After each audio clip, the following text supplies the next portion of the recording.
Super Mario 64. What exactly can I say about this game that hasn't already been said? I guess I'll start with this one. It's fine, I guess. In all seriousness, Super Mario 64 is, well, it really is something special. Not only is it an all-around classic game that to this day maintains the same appeal it had nearly 25 years ago, but it is also something of a blueprint. Super Mario 64 holds a unique distinction, and that distinction being that it is the very game, the sole piece of hardware that wrote the entire book on 3D game design. Can you even fathom just how big of a deal that is? Without this game, gaming wouldn't at all be what it is today, especially given that most of gaming relies to a certain degree on 3D space. Super Mario 64 set the precedent for how games should operate in 3D, and naturally, the rest of the gaming industry followed suit and expanded itself from there. Super Mario 64 is, well, it's the god of gaming. Like, it's just God. But putting aside our fixation with 3D, what exactly is it about this game that makes it so iconic? What are some of the first memories we have when we think about this game? What are some of the first sounds that play in our ears when we look back on it all? What familiar feelings have stuck with us through all these years?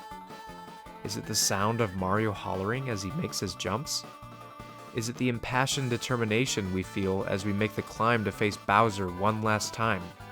Is it the image of our first ever meeting with King Bomb-Omb on his summit? Is it the countless, agonizing minutes spent catching this guy? Well, no.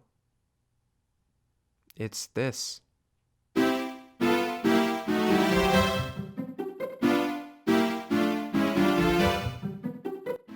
Peach's Castle. There's just a whole array of feelings I get depending on what part of this castle I'm in, whether it be the front courtyard trying to catch the birds, or in its many, many empty rooms searching for secrets, or in its endless monotone halls running up and down with this overarching feeling of loneliness and isolation. And you know what? That is probably the strongest feeling of them all when I explore this castle. Don't get me wrong, I obviously enjoy playing Super Mario 64, but I can't help but shake this odd feeling of dread as I enter this castle. I feel uneasy traversing the rooms, stairways, and halls. But why should I? It's literally just me in this big empty castle with a couple toads and a rabbit. But that's exactly why.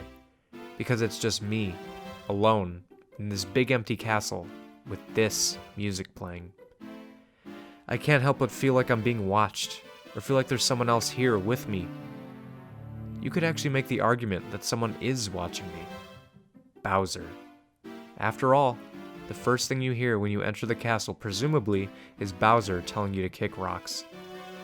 It feels heavily implied that he's playing Overwatch as you fight your way through the castle, using the magic of the Power Stars to track your every move while keeping himself elusive. And then there's the toads telling you about Peach and everyone else being trapped within the castle walls. Can they see everything I'm doing too? That's just so creepy. When you walk through this seemingly empty castle, only to find out it's not actually empty, and that its inhabitants might be able to actually see you, but you can't see them. It gives you that ever so horrific feeling of being absolutely alone, while simultaneously making you paranoid that you're being watched. You know what I mean? That slight paranoia in the back of your mind, that weird little hunch that something is just off, but you don't know what or who is causing it. That's the feeling I get as I roam these halls. It makes me straight up uncomfortable when I do something as simple as turn a corner because I'm honestly convinced that something will be there waiting for me. I'm going to provide an example of something that happened to me recently in-game that supports my uneasiness. This moment you're about to see was, to say the very least, unnerving to me, as it to me confirmed my worst fears about this castle. No mods or editing software was used for the following clip. This is the raw footage.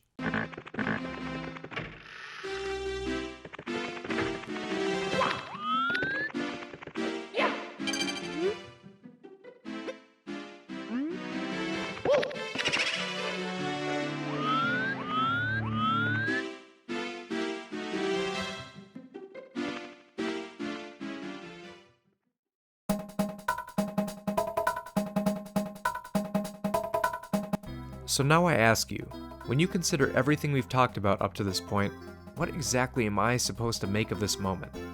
And when you couple that with the knowledge that Peach and all of Mario's little friends in the Mushroom Kingdom are apparently trapped in the castle walls, I think we can all finally agree that it's time for Mario to lay off the mushrooms. Not only do the walls of this castle have the capacity to hold people prisoner through some sort of magic, but they can also use these same walls to create portals that lead to other worlds. So when I look back on these feelings of paranoid isolation from before, I realize a disturbing truth that these hunches I have about the game may not just be made up by my fearful mind. To put it as straightforward as possible for you, this castle is alive to some degree. Not in the sense that it is necessarily conscious, but in the sense that there is an undeniable power that exists within these walls. And hey, you know what? That's not even me speculating either. Princess Peach says it herself at the end of the game that this power is real. So now that I got all my crazy theories about this castle off my chest, it's time to decide, what exactly is my point here? Well, when you compare Peach's castle to other overworlds from other games, you see the clear difference. Most overworlds will have you moving through a more grounded, cut-and-dried natural setting, or possibly a village, town, or province of some type. A setting that is predictable by nature, with a level of depth that often doesn't hold much weight beyond what you see right in front of you. It's usually just what you see is what you get. But with Peach's castle, you don't just get a castle. And that's what's so magical about this place. It managed to take one single structure that was already limited in its size and added an underlying layer of intrigue and lore to it. But not so much that it was cramming itself down your throat, but just enough that it created a mysteriousness to it that pushed you to dig deeper. Peach's castle hits that sweet spot where it comes off as one-dimensional, but then manages to unsettle you with slight glimpses at something truly terrifying underneath. And that is why I will never forget this place. Thank you all so much for watching. If you enjoy analytical videos and reviews such as this one, then I highly suggest you give the video a like and hit the subscribe button and bell for more like this. Honestly, I really enjoy making these videos, and having your support only further motivates me to continue doing so. Thank you guys again. Now let's sit back and watch the ending together.